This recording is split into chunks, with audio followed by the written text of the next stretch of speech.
Hi everybody, Laura Bassen here. Thank you so much for joining me today. I'm honored and excited to be a part of Paper Tray Inc.'s Stamp-a-faire celebration. I'm going to be featuring the first anniversary material, which is paper. And I'm going to be using a bunch of Paper Tray Inc. scrap pieces of cardstock as well as some vellum and the Mighty Bloom die. Okay, so what I'm doing here is die cutting each one of these little scraps of cardstock with the Mighty Bloom die. I've been talking about this a lot lately, but my scrap bin, I don't know what happened. It just got out of control and it's overflowing. And a lot of that is Paper Tray Inc. cardstock. I love the colors. I love the smoothness of it. So I chose about 6 or so pieces that went well together. I started with Raspberry Fizz, then Hibiscus Burst. I did berry sorbet, then a little orange zest. You could see I'm kind of going, I mean, it's not rainbow, but it's a nice beginning gradient look. So I go from the hot pink into the yellow. I end up with, I believe this is lemon tart cardstock. So I die cut each one of those with the Mighty Bloom die. I'm going to use all of those little pieces to create my colorful gradient design with a bit of a unique twist on the vellum. So last but not least, I'm running through the Mighty Bloom cover plate die onto vellum, and I'm going to overlay a few of the leaves with vellum with a bit of stitching. Fancy schmancy stitching, I know. So I have a panel of white cardstock. I'm just kind of taping it down so it doesn't move around with some Post-it tape. And then I went ahead and cut a scrap piece of white cardstock with that Mighty Bloom die. I'm using that as a guide just so I know where to insert all my little pieces.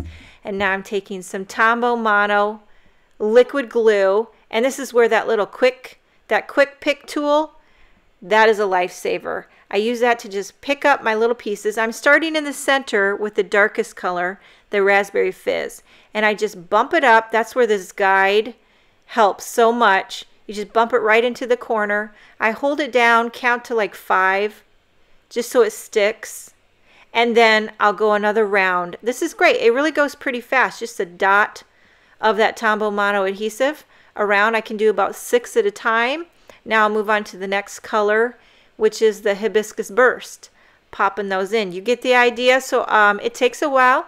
Now, if I was really crazy, which I am half the time, I would have popped these up with foam tape. But because I was doing the stitching, I knew I was going to do a little bit of stitching. I didn't want to pop anything up. I just want to keep it flat onto the panel. So I'm using very little glue, literally just a dot.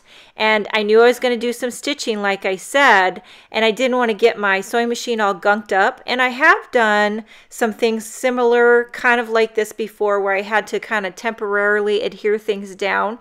And I have never had any trouble with my sewing machine. I've had it a really long time.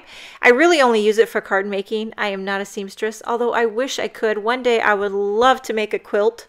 But until then, it's going to be cards. So what I'm doing here is removing that guide. I'm trying to be really careful that I don't rip up my design. And I'm just going to pop that top part down so that I can know where those last few little petals need to go. Just put that down so I can add 3 more drops of glue, take the guide away, and insert the last 3 little, I don't know if I want to call these leaves or petals.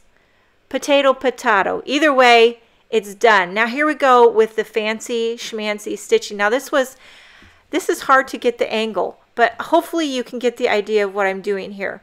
What I'm doing is taking one vellum little leaf or petal, I hold it down, I tape just the side of it with some Post-it tape, just enough to hold it down, but it doesn't get in the way of the stitching. And then I just do a straight stitch. Well, let me rephrase that. I try to do a straight stitch. Rarely are my stitches ever exactly straight. I don't know what my problem is, but I'm trying to do a straight stitch. So put down the vellum leaf, tape it on the side with Post-it tape, do a straight stitch. Pull it out, snip it. Now, there are strings and thread everywhere, but it's so cool. And I just randomly picked here and there a few of the leaves to overlay. I didn't want to do every single one, just a few here and there.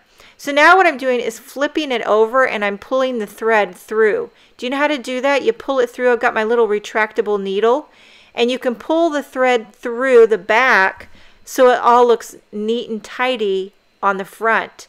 And now to keep all my little loosey-goosey threads in place, I'm taping down some score tape on the back to hold everything together, and then so nothing comes loose.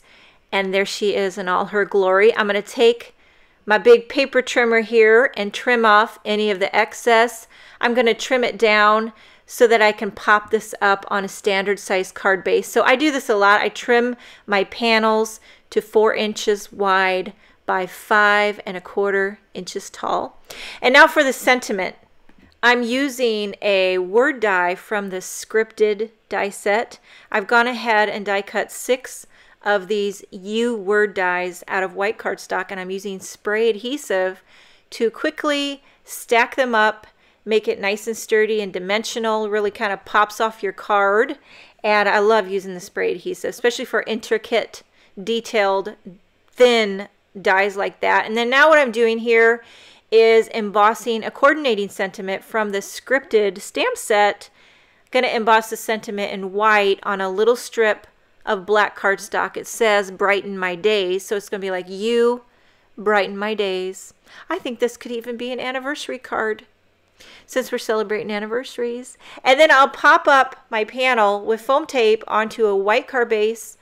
I'm adhering my stacked up dimensional U word die, as well as popping up my sentiment strip. And then to finish it off, I couldn't resist a few sparkling clear sequins here and there. I've got several different sizes. I'm adhering those with some glossy accents, and this card's just about finished. Now, last but not least, I'm kind of folding or manipulating those little vellum stitched, popping them up so you can see the colors beneath it. I love how this turned out. Such a fabulous design. I'll trim off that excess from the word die cut. And that's all there is to it. This card is finished. A fantastic way to feature paper for the first anniversary, using up those paper scraps. Hope you enjoyed the video. Thank you so much for joining me. Have a wonderful day, and I will see you next time.